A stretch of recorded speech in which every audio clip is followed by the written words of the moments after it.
Hello LEGO friends, Matt from Brooks here. Today it's time to take a look at my medieval farm mock for the medieval realm. Stay tuned.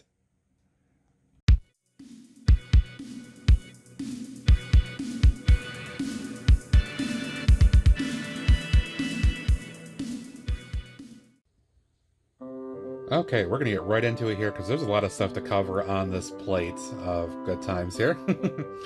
So one of the things I did want to include as a mock build in my medieval realm is some kind of farm because I felt that would be appropriate. There were farms all over the place, I'm sure, growing crops of all sorts, even back then in the medieval times, as you would say, 10,000 or 1,000 years ago, whatever. So I don't know exactly if this is on par with that, but I want to try to get use pieces I had and not really have to buy anything and try to make this look somewhat medieval, so you be the judge of that.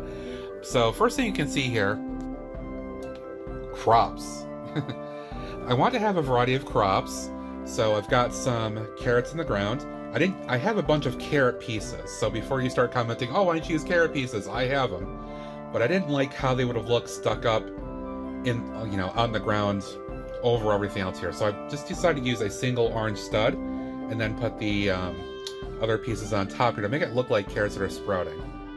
Then we got some corn.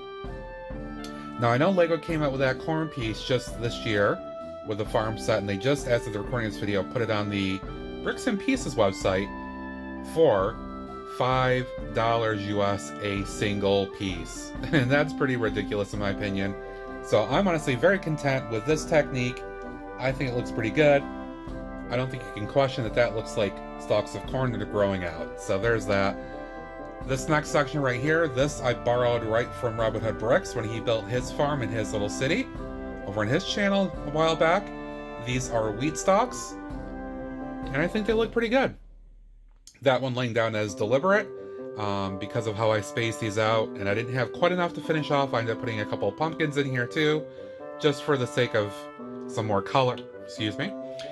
So I ended up having one extra, and I just kind of set it there as a stalk that kind of fell over, because, things like that happen. As you can see, this is on a Mills plate. That is my goal going forward with the medieval realm, was to put everything on Mills plates. So that's been done here, and I can say, as I've worked on this, that has helped immensely. Along one side here, just kind of got some wild vegetation, some brush and all that stuff. You got some flowers kind of popping up around here. This is supposed to be kind of a little bit more finished off for the crop area, but that's where you got there. Next up, we got a little chicken house, a little chicken coop. So I did get the city chicken coop set. That was the white one from this year. Didn't really think that that looked appropriate here, so I kind of took it apart, used a few parts from that.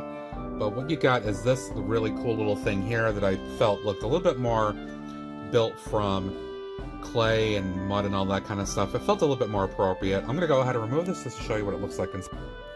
Okay, and quick look inside here. You can see you got a couple of hens laying some eggs. They've kind of scared out as I moved the plate around. I didn't want to use the massive egg pieces because they're just so out of proportion. And I felt that, yeah, these studs could be a little big, but at least they look like they're a little bit more egg-like, even though that's kind of upside down. It doesn't look quite like egg-like right now. But yeah, the idea is that they laid some eggs. They're kind of sitting there, chilling, doing their thing on that little stand. And then we got a couple of roosters hanging out outside there, probably making some noises at the hens inside. Next, I wanted to move over to this other section here. Got a big old mud pit where we have a bunch of pigs hanging out. I had forgotten when I started building this that I had a few pigs lined up from Pick-a-Brick a while back. So I'm really glad that I had saved those because they fit perfectly with this. And then I did get that one 4+ farm set, so I got a couple of baby piglets and another one with that. So they're all chilling in the mud pit, enjoying themselves. They're kind of just roaming around, having some fun. Also got a couple of cows here, and then a baby cow. Everybody's chilling, walking around. One of the most important things for me as I did this plate was I didn't want it to look, outside of this area here, I didn't want it to look very plain with just kind of the base plates, either the tan or the green ones is showing with their studs. I want it to look very natural, kind of trampled, muddy, kind of grizzle, I don't know if that's the right word, but just like there's been activity there. People and animals and wildlife have walked around. So it took me some time. I was very deliberate, and I put down studs and tiles and all that kind of stuff around most of this area here, outside of what you see over here, to really give it that worn look, that path, the dirt, and all that good stuff. I felt that was extremely important. And I think it really does help the overall aesthetic here. Real quick, before I move kind of to the main attraction, I did want to show there is the farmer's son hanging out. Looks like he's going to check out some of the wheat there. There is the farmer's wife, and there is the farmer with a pitchfork. Alright, so the last thing to take a look at here is this really cool looking barn. So let me go ahead and we'll bring that in next. Okay, and this was the first thing I started building on this plate, and this took a couple of live stream sessions over on my Twitch channel. Again, the goal was to use parts I had on hand. So you can see I had a bunch of these Palisade style bricks in this dark orange, and I felt that was a nice kind of earthy look, mixed in some browns and some masonry brick as well.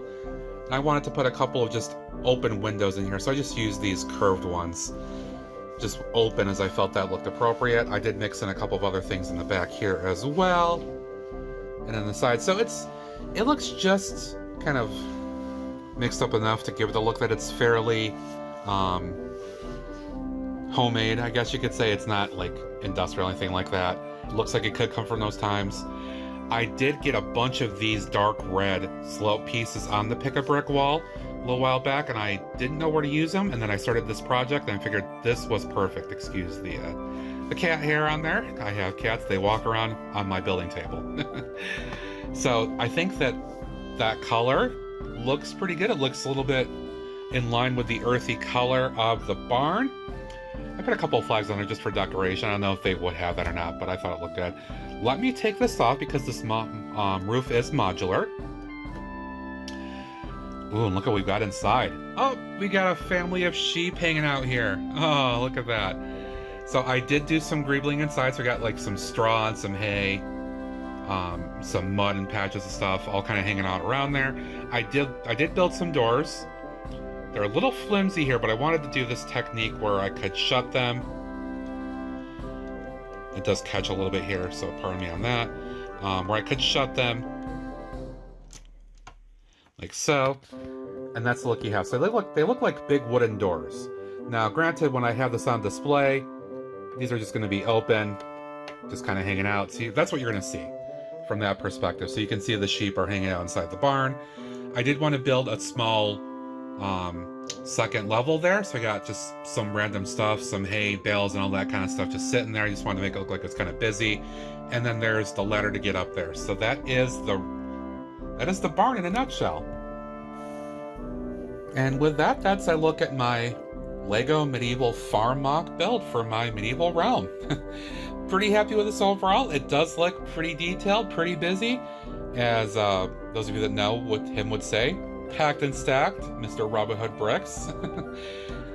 Yeah, I think it looks pretty good. I'm very happy with it. As always, I do want to thank you very much for watching. I really do appreciate it. If you haven't, be sure to follow me over on Twitch where I do my weekly live streams. I certainly appreciate the support there. And if you haven't, why haven't you subscribed here as well? Be sure to do that. Click that notification bell, hit the like button, leave a comment thought below, all that good stuff. It does help the channel. I do appreciate it. Thank you so much for watching. Until next time, this is Matt from Bricks saying adios from Medieval Farm. Ooh.